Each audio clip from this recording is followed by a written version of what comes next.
أعوذ بالله من الشيطان الرجيم. بسم الله الرحمن الرحيم. السلام عليكم ورحمة الله وبركاته.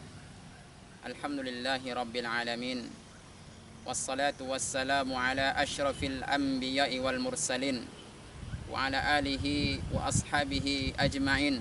أما بعد. Kaum muslimin, kaum muslimat, saudara-saudariku yang dimuliakan dan dirahmati oleh Allah Subhanahu wa taala. Pembahasan kita pada sore yang berbahagia ini adalah al-hawa ataupun hawa nafsu. Dalam surat Shad ayat 26 Allah mengatakan, "Ya Dawud, inna ja'alnaka khalifatan fil ard, fahkum bainan nasi bil haqq, wala tattabi'il hawa fayudillaka an sabilillah." Hai Dawud, kata Allah Subhanahu wa taala, hai Dawud, sesungguhnya kami telah menjadikan engkau sebagai khalifah, sebagai pemimpin di muka bumi ini. Maka hendaklah engkau berhukum dengan hukum yang adil, dan janganlah engkau mengikuti hawa nafsu yang akan menyesatkanmu dari jalan Allah Subhanahu wa taala.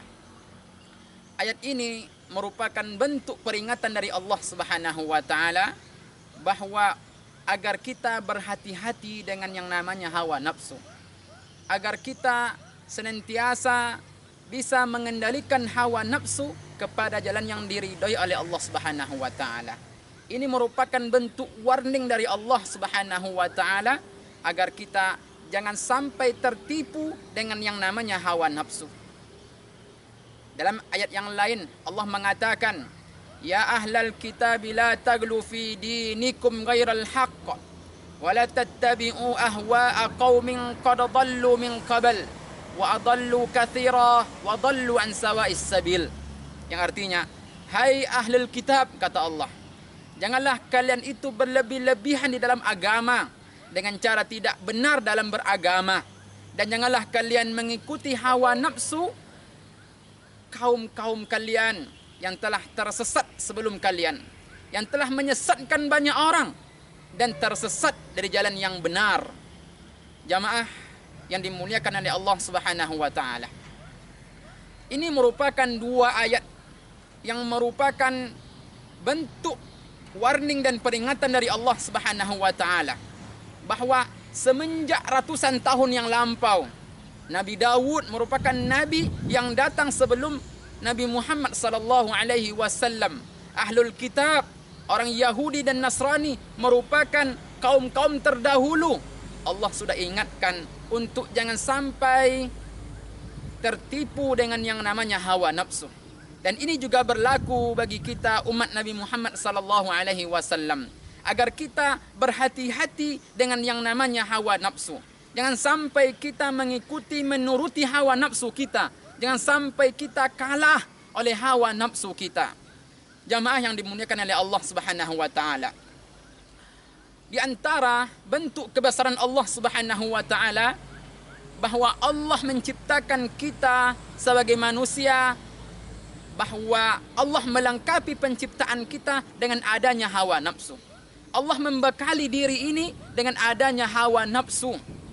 Setiap diri memiliki hawa nafsu, dan ini merupakan bentuk kebesaran Allah Subhanahu wa taala, bentuk kekuasaan Allah Azza wa Jal, dan ini adalah nikmat yang besar dari Allah Subhanahu wa taala yang Allah berikan kepada kita ketika Allah melengkapi penciptaan diri kita ini dengan adanya hawa nafsu. Al-Imam Ibn Al-Qayyim mengatakan, hawa nafsu ada pada setiap manusia, ada pada setiap jiwa. Apa gunanya? Karena hawa nafsu merupakan bentuk keberlangsungan hidup manusia. Coba kita bayangkan, kalau manusia tidak ada hawa nafsu, tidak ada nafsu makan, tidak ada nafsu minum, tidak ada nafsu untuk menuntut ilmu, tidak ada nafsu untuk beribadah, tidak ada nafsu untuk menikah ataupun berkeluarga, maka tidak ada gunanya hidup.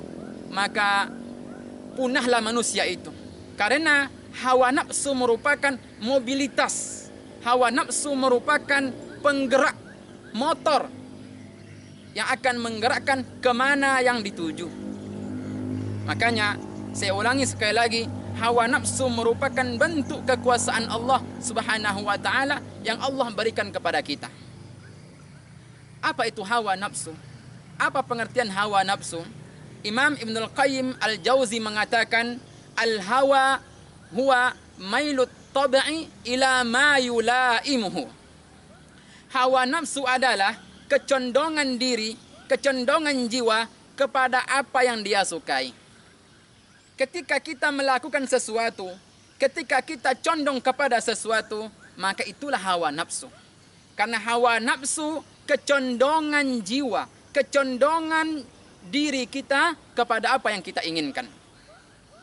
Imam Ibn Rajab Al-Hanbali rahimahullah mengatakan, al-hawa waqad yutlaku bimakna al-mahabbah wal mailu fayadkhulu fihi al-mailu ila al-haqqi wa ila ghairihi. Hawa nafsu bisa juga bermakna kecintaan, kesukaan, dan hawa nafsu bisa condong kepada yang hak dan bisa juga condong kepada yang batil. Bisa condong kepada yang baik, bisa juga condong kepada yang tidak baik. Makanya hawa nafsu merupakan pendorong yang ada pada diri kita. Makanya tugas kita sebagai seorang mukmin, sebagai seorang muslim adalah mengarahkan hawa nafsu ini, mengendalikan hawa nafsu kepada jalan yang diridhai oleh Allah Subhanahu wa taala. Tugas kita bukan mematikan hawa nafsu, bukan. Tugas kita bukan mengikuti hawa nafsu, tidak. Jangan sampai kita kalah dengan hawa nafsu kita. Jangan sampai kita mempertuhankan hawa nafsu kita. Tetapi tugas kita adalah bagaimana kita mengendalikan hawa nafsu kita ini kepada jalan yang diridhai oleh Allah Azza wa Jal.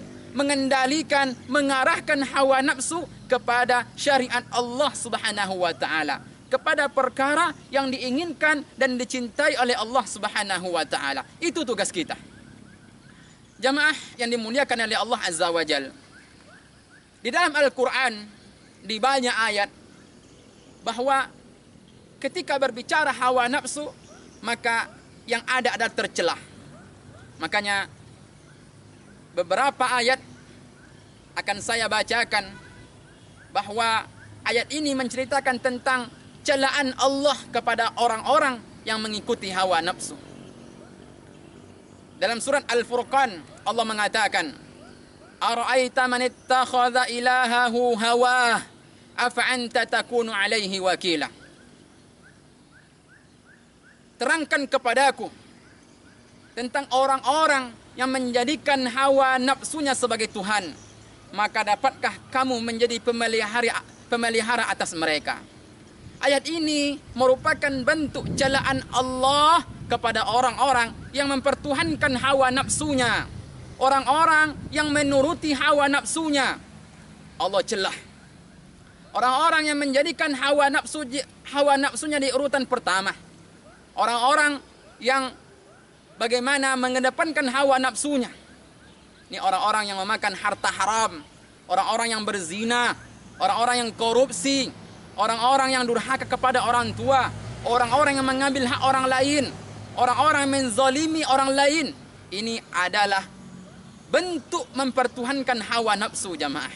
Orang-orang yang tidak mau salat, orang-orang yang berjudi, orang-orang yang berpacaran, orang-orang yang mengejar kekuasaan yang tidak ada puasnya. Ini adalah orang-orang yang mengedepankan hawa nafsu, orang-orang yang mempertuhankan hawa nafsu, dan Allah mencela orang-orang yang seperti ini. Dalam ayat yang lain, surat Al-Jathiyah, Allah mengatakan, "Afara'aita man ittakhadha ilahahu hawah wa adallahu Allahu ala ilmi wa khatama ala sam'i wa qalbihi wa ja'ala ala basarihi ghishawah faman yahdihi min ba'dillah afala tadhakkarun." Yang artinya, tidakkah kalian melihat orang-orang yang mempertuhankan hawa nafsunya dan Allah Subhanahu wa taala membiarkan mereka di atas kesesatan, dan Allah mengunci hati mereka dan Allah Subhanahu wa taala mengunci pendengaran mereka dan Allah letakkan di atas penglihatan mereka penutup sehingga mereka tidak bisa melihat. Siapakah yang bisa memberikan hidayah kepada mereka setelah Allah Subhanahu wa taala? Ayat ini lagi-lagi menjelaskan celaan Allah kepada orang-orang yang mengikuti hawa nafsu, orang-orang yang mempertuhankan hawa nafsunya dibandingkan mengikuti syariat Allah Azza wa Jal. Jamaah yang dimuliakan oleh Allah Subhanahu wa taala. Dalam ayat yang lain Allah juga mengatakan, "Fa illam yastajibu laka fa'lam annama yattabi'una ahwa'ahum wa man adallu mimman ittaba'a hawahu bighairi hudan minallah innallaha la yahdil qaumadz zalimin." Yang artinya tidak jauh berbeda dengan dua ayat sebelumnya, bahwa Allah Subhanahu wa taala mencela orang-orang yang mengikuti hawa nafsu, mencela orang-orang yang mempertuhankan hawa nafsunya sehingga berbuat zalim kepada Allah, sehingga durhaka kepada Allah, sehingga menghalalkan cara untuk ambisi, untuk apa yang diinginkannya. Saudara-saudariku yang dimuliakan oleh Allah Subhanahu wa taala, mengikuti hawa nafsu begitu banyak sekali dampaknya. Banyak sekali hal-hal buruk yang akan ditimbulkan ketika kita mengikuti hawa nafsu. Yang pertama adalah, kalau kita mengikuti hawa nafsu, maka akan membawa kepada kesesatan.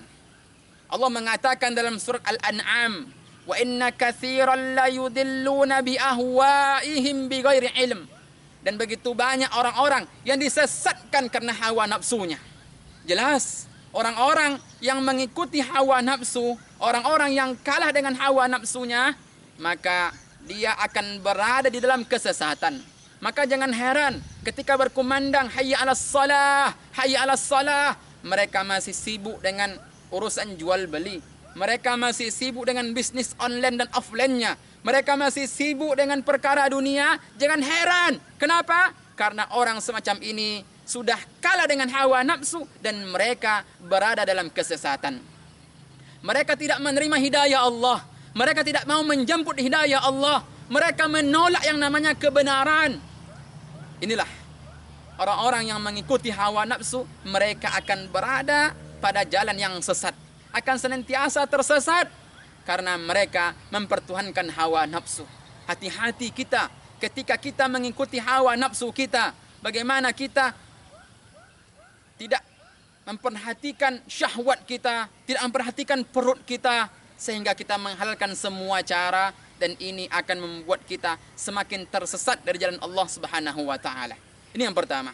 Yang kedua, kalau kita mengikuti hawa nafsu ataupun dampak bahaya yang akan ditimbulkan ketika kita mengikuti hawa nafsu, maka akan menjerumuskan kepada kehancuran. Qala Nabi sallallahu alaihi wasallam, Nabi sallallahu alaihi wasallam bersabda, "Salasun muhlikat." Ada 3 perkara yang menghancurkan. Syuhun muta', sifat bakhil yang ditaati. Hawan muttaba', hawa nafsu yang diikuti. Wa ijabul mar'i bi nafsi, dan kagumnya seseorang terhadap dirinya.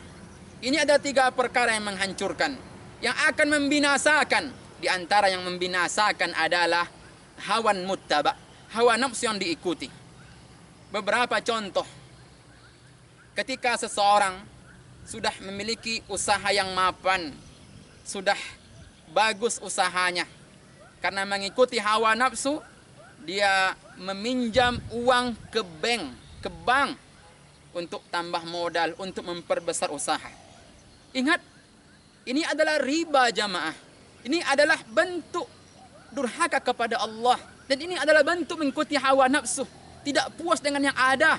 Sehingga dengan sekejap mata Allah binasakan. Begitu banyak orang-orang yang sudah bagus usahanya, bagus bisnisnya, tapi ketika menempuh dengan cara yang haram, karena mengikuti hawa nafsunya dengan cara riba, maka sekejap mata Allah hancurkan, Allah binasakan mereka, sehingga mereka sampai-sampai tidak punya harta lagi. Ini banyak kita temui di jemaah kita, banyak kita temui di masyarakat kita. Kemudian contoh berikutnya, Orang-orang yang hancur karena mengikuti hawa nafsu.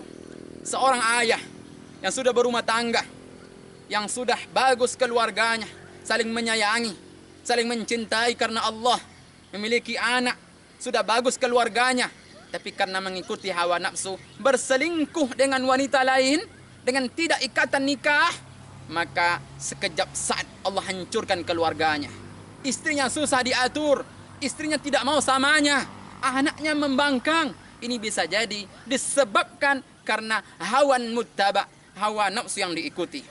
Dan masih banyak lagi contoh-contoh berikutnya. Yang orang yang apabila mengikuti hawa nafsu, melanggar kode-kode Allah, melanggar syariat Allah, tidak mengedepankan Al-Quran dan As-Sunnah di dalam berhukum, maka al-muhlikat, kehancuran akan datang. Ini yang kedua, bahaya mengikuti hawa nafsu. Yang ketiga, kalau kita mengikuti hawa nafsu, maka akan menyepelekan agama ini. Kita tidak menjadikan cinta Allah nomor satu. Karena apa?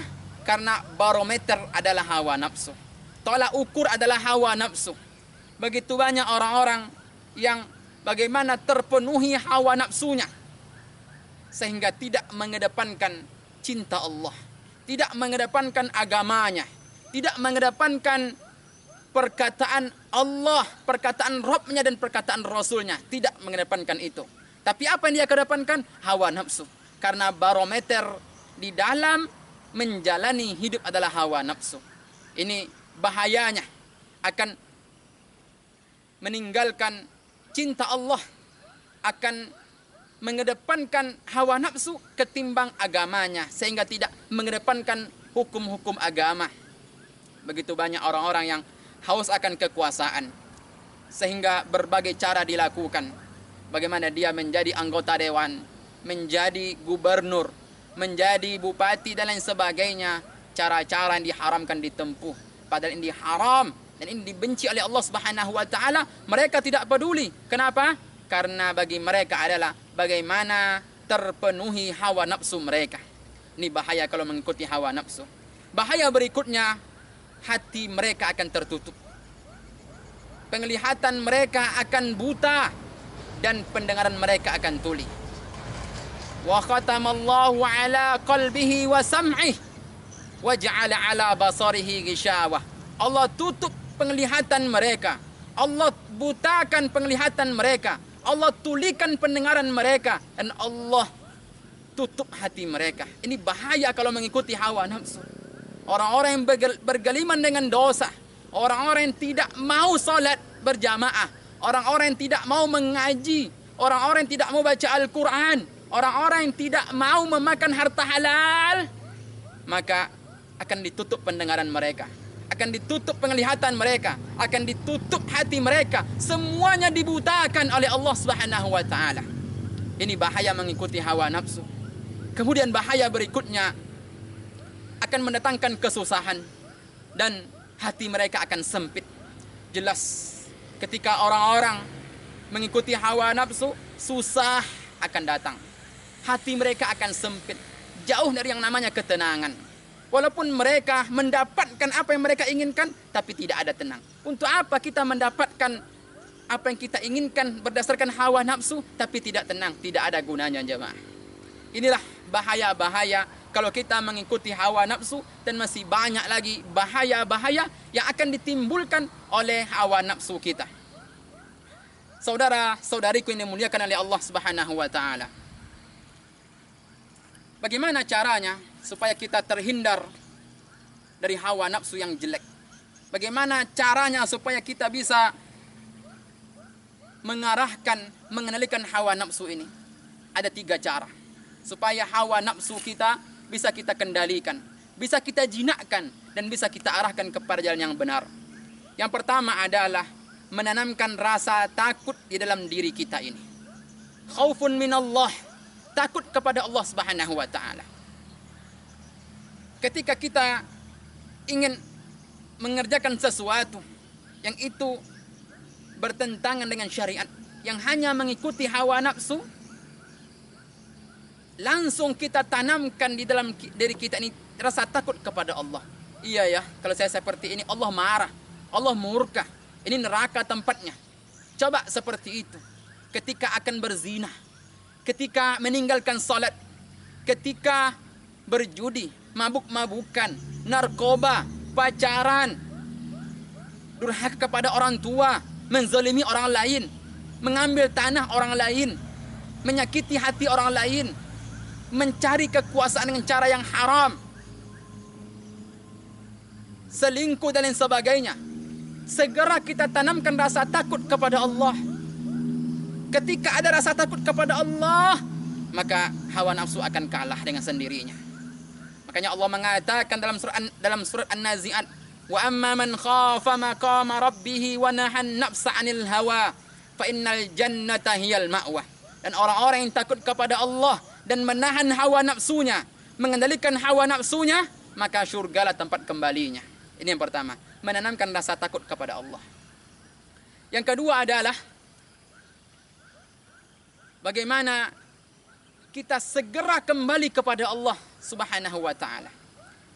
Ketika kita mengikuti hawa nafsu dan kita sadar kalau itu tidak baik, maka segera kembali kepada Allah. Segera kita salat berjamaah. Segera kita mengaji, hadiri kajian-kajian Islam. Kemudian silahkan kita sambung silaturahim. Jaga ucapan kita. Banyak berzikir kepada Allah. Segera kembali kepada Allah Subhanahu wa taala. Ini adalah cara untuk menjinakkan hawa nafsu. Bagaimana orang akan bisa mengendalikan hawa nafsunya kalau dia tidak salat? Bagaimana mungkin bisa mengendalikan hawa nafsu, menundukkan hawa nafsu kalau dia tidak baca Al-Quran, kalau dia tidak berzikir, kalau dia tidak mengerjakan perintah Allah? Tidak akan mungkin. Karena yang menundukkan hawa nafsu adalah dengan kembali kepada Allah, beribadah kepada Allah Subhanahu wa taala. Jamaah yang dimuliakan oleh Allah Subhanahu wa taala. Cara yang ketiga agar hawa nafsu kita bisa terkendalikan yaitu dengan bersahabat dengan orang-orang baik, bergaul dengan orang-orang baik. Makanya dikatakan as-sahibu sahib. Kawan itu menarik kita. Kalau kita berkawan dengan orang pejudi, maka kita akan ditarik kepada judi. Kalau kita berkawan dengan orang pezina, maka kita akan ditarik kepada zinanya. Kalau kita berkawan dengan orang-orang yang biasa tidak salat, orang-orang yang biasa narkoba, mabuk-mabukan, maka kita akan ditarik. Maka mulai saat ini, kalaulah kawan itu akan menyerumuskan kepada kemaksiatan, maka segera tinggalkan kawan semacam itu. Jangan berkawan dengan orang semacam itu. Karena kalau kita masih berkawan, maka kita akan senantiasa berada di dalam mengikuti hawa nafsu yang tak kunjung kita bisa menundukkan hawa nafsu kita. Jamaah yang dimuliakan oleh Allah Subhanahu wa taala. Begitu banyak orang-orang yang bisa mengendalikan bisnisnya. Banyak orang yang punya bisnis dengan omset sampai miliaran, bahkan lebih dari itu. Banyak orang yang punya toko, warung, bisnis dan lain sebagainya, banyak punya karyawan, bisa dia kendalikan, bisa dia manage, bisa dia atur dengan sebaik mungkin. Banyak punya anggota, luas kebun sawitnya, bisa dia atur. Ya. Tetapi begitu banyak orang yang tidak bisa mengatur hawa nafsunya, yang kalah dengan hawa nafsunya. Ratusan karyawan bisa dia atur, ratusan hektar sawit bisa dia atur, tetapi begitu banyak orang yang tidak bisa diatur, yang tidak bisa mengatur dan tidak bisa menundukkan hawa nafsunya. Maka daripada itu, apalah artinya kalau kita sukses dalam membina bisnis, dalam mengatur kebun, di dalam mengatur karyawan kita, kita sukses.